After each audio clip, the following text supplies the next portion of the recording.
When conducting SEO, you're trying to rank for relevant searches, and your competition is every other website in the same language that is also relevant to those searches.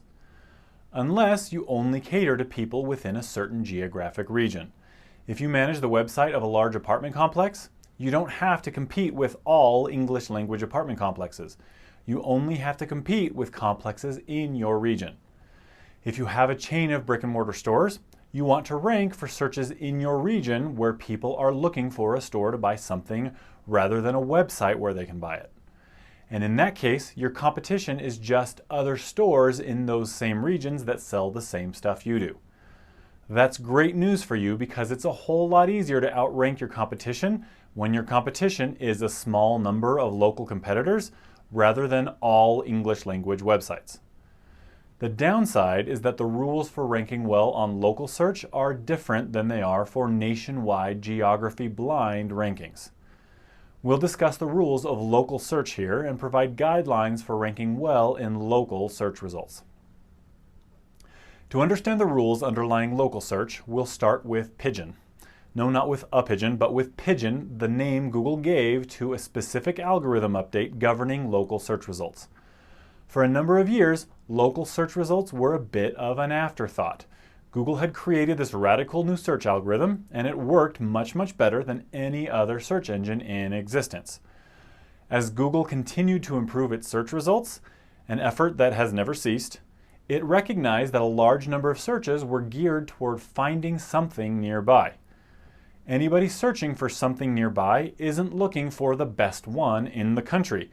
It's not helpful to find the chiropractor with the best website if that chiropractor lives several states away. To remedy this situation, Google inserted local search results onto the search page. Those search results would take note of where the person lived and show the 3 results that were closest to the center of the same city. So if you searched for a chiropractor, instead of getting a list of 10 chiropractors from all over the country, you would see the 3 chiropractors nearest to the center of town. That, of course, was a huge improvement, but after several years of this band-aid solution, the usefulness of local search results lagged far behind the usefulness of non-geography specific searches. Enter Pigeon. Google tasked a team of engineers with updating the algorithm so that local search results would be more useful. After lots of work and investigation and tinkering, the team implemented an algorithm update that changed the way local search rankings were determined, and this algorithm update was called Pigeon. I'm sure the algorithm update was immensely complicated, but we're going to boil it down to 2 major changes that were widely recognized. First, traditional ranking signals became more important. What does that mean exactly? Well, non-local search results, the results we've been talking about prior to this section, are based on relevance and quality. All those metrics Google uses to determine both relevance and quality as a result of Pigeon were now applied to local search results to determine which of the 20 nearby chiropractors should be ranked first. Prior to Pigeon, local rankings were determined almost exclusively by location. Whichever business was located closest to the center of the searcher's city was the result that would be ranked first. But now, the quality of the website and the relevance of that website to the search for phrase began to matter more. The second major change implemented by Pigeon was an improvement in location estimation.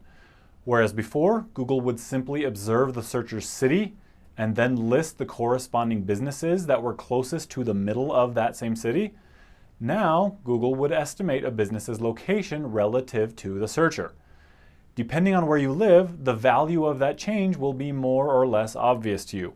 If you live on the north end of a city, the closest business might be on the south end of the city just to the north of you. It doesn't make sense to recommend 3 businesses in the middle of the city that are 3 miles away if there's another business in the neighboring city that's just a half mile away. Google continues to make tweaks to its local search rankings, just as it does with all of its rankings. But knowing those 2 aspects of the Pigeon update are critical.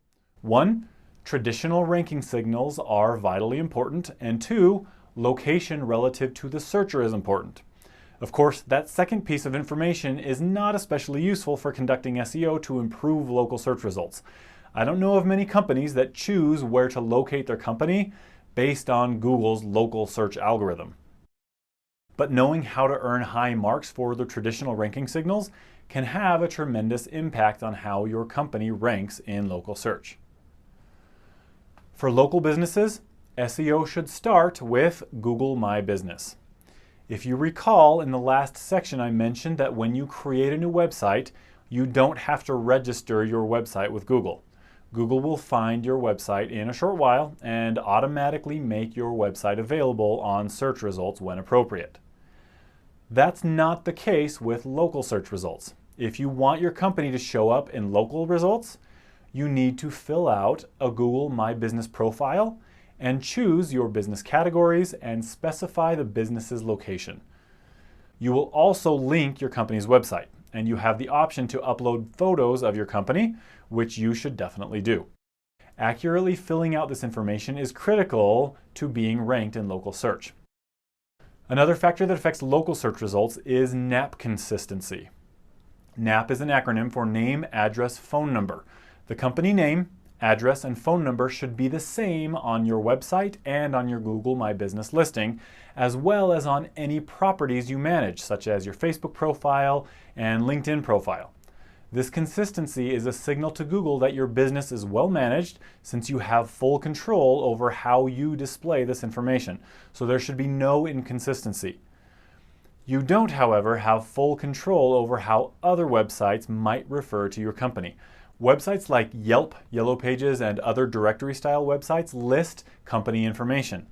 Ideally, they should reference your company exactly the same way you do, always with the same name, address, and phone number. If these sites list something incorrectly, it can damage your ranking because you might not get credit for this citation. But that's not under your control, so what should you do? Contact them and get it fixed. It's important enough that many companies hire agencies to look through hundreds of these directory-style websites and make sure all of them are citing their company the correct way. You may not have the resources to go to such lengths, but you should at least check references on the most important websites that list your company. A final factor that makes a tremendous difference in local search results is customer reviews. The online customer review system has become an enormous enterprise, spawning entire companies that exist to facilitate reviews from customers. Typically, the more reviews you gain from customers, the better. Some companies can be a little nervous to actively solicit reviews for fear they'll get negative reviews. But the reality is that your company will most definitely get some negative reviews at some point. There's really no way to avoid it. So you're a lot better off having those negative reviews offset by hundreds of positive reviews you've solicited from your customers. And soliciting reviews is completely acceptable to the search engines, so long as you don't try to coerce your customers to leave only positive reviews. So yes, you should establish some method to systematically solicit reviews from your customers. An interesting nuance you need to consider is where you want to direct customers to leave a review. For SEO purposes, Google is always a good bet. But there are plenty of other places that provide reviews and could influence customers. So determine the most important places and direct your customers there.